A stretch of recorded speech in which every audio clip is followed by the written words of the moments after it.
Former child star revealed as Masked Singer's Cherry Blossom said no 3 times before Bob Saget changed her mind. Warning: this article contains spoilers for The Masked Singer Season 13, Episode 7, Carnival Night. In the words of host Nick Cannon, just when you thought The Masked Singer couldn't get more over the top, Fox decided to do Carnival Night. The festivities also served as the Group C premiere, and new contestant Yorkie made her possum debut first, prompting Cannon to deadpan, "I love this show." Same, Nick. The Paris Hilton fever dream of a costume kicked things off with Hot to Go by Chappell Roan, which was followed up with Said Muffins singing Jump Around by House of Pain, Nessie crooning Roxanne by The Police, Cherry Blossom performing Let's Get Loud by Jennifer Lopez, and Mad Scientist Monster closing things out with Unwell by Matchbox 20. Lucky Duck also popped up again to insinuate that the panel's guesses for the latter costume were way off. Well, base. That radar gun really threw the panel a curveball, but here's a hint: if you've been listening, you'll hear the right pitch, he said. We just got to know them when it was once again time to send someone home. Cherry Blossom was the unlucky mask to receive that news first. Despite what felt like very obvious clues, the panel's guesses really ran the incorrect gamut. Robin Thicke chose Tracy Gold. Rita Ora went with Jessica Biel, Ken Jeong picked Tina Fey, and Jenny McCarthy Wahlberg stuck with Jenny Garth. In the end, no one got it right. Cherry Blossom was unmasked to reveal Full House, Fuller House, and TV Christmas movies star Candace Cameron Bure, who pointed out that she and Thicke have known each other since they were kids, and thus continues the panel's poor track record at guessing people they know very well. Next week is Boy Band Night, but before that, Entertainment Weekly caught up with Berated Dish on how many times she turned down The Masked Singer, before finally saying yes, which Full House star she really wants to see do it next, why she thinks first crush Robin Thicke would have guessed her next week, and more. Entertainment Weekly: you said multiple times on the show how nervous you were to do this. So how are you feeling now that you've done it and you've had time to process? Candace Cameron Bure: well, honestly, I'm so proud of myself. That's my biggest takeaway. I'm just proud of myself that I did it and it wasn't bad. It wasn't as bad as I thought it was going to be, so I'm like, okay, that was good. It was really fun. I really did enjoy it.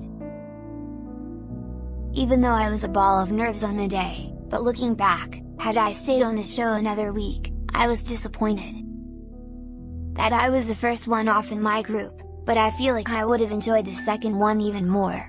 It's just like all the nerves having come out on the first one. Back when the late great Bob Saget, aka Squiggly Monster, did Masked Singer, you unknowingly caused a bit of an incident with fans when you correctly guessed him and called him out on your Instagram, which your clue package alluded to.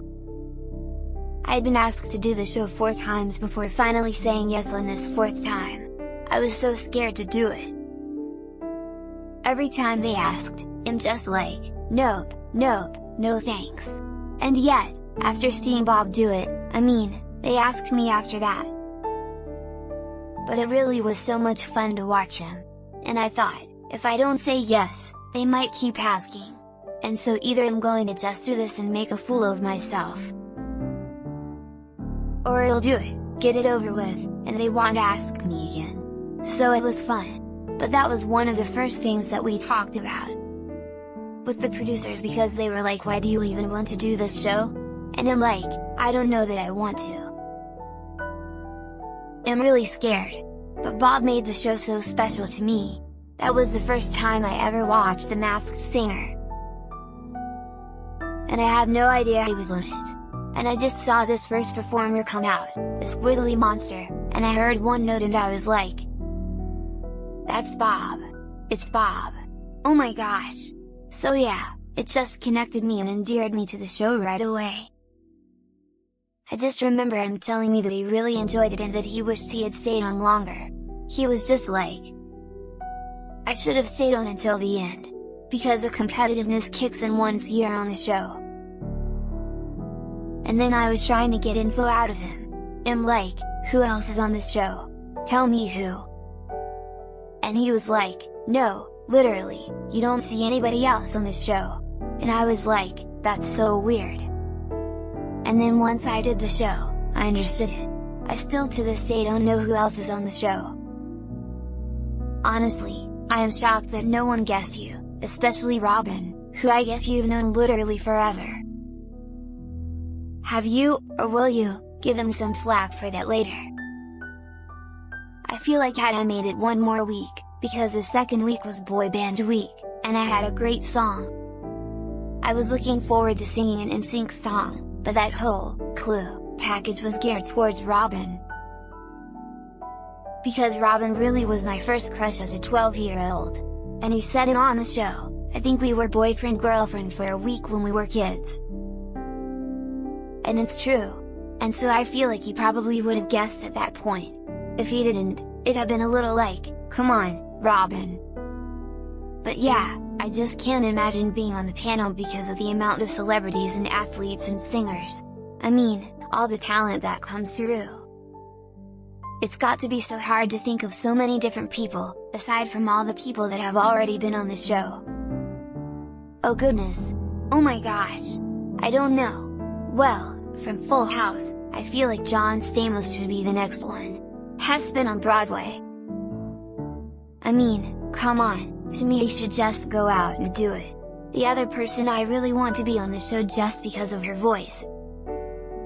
But I feel like should be guessed immediately, but I really want Kristen Chenoweth to be on the show. When I spoke to Bob, he mentioned the text messages you sent him hounding him about being on The Masked Singer. In the spirit of that, who do you think is going to be texting you similar things tonight? That's such a fun question. I'm trying to think of the people that know me. So I feel like any of the girls from Full House, if they watched it. I feel like if Andrea Barber or even Jodie Sweetin were watching, they should know that it's me. They've heard me sing. Oh goodness, who else? It will be funny. I want to know if my mom and dad will know it's me. I don't know that they would guess. They've never really heard me sing before. So this will be put to the test when the episode airs. What are your takeaways from your time on The Masked Singer? I'm definitely glad that I did it. I wish I could have kept the cherry blossom costume, honestly. I mean, my takeaway was that I was brave. I was brave to say yes. I was brave to do it. And I'm proud of myself for that very reason. I'll have fond memories. I just wish the memories were a little bit longer. Sign up for Entertainment Weekly's free daily newsletter to get breaking TV news, exclusive first looks, recaps, reviews, interviews with your favorite stars.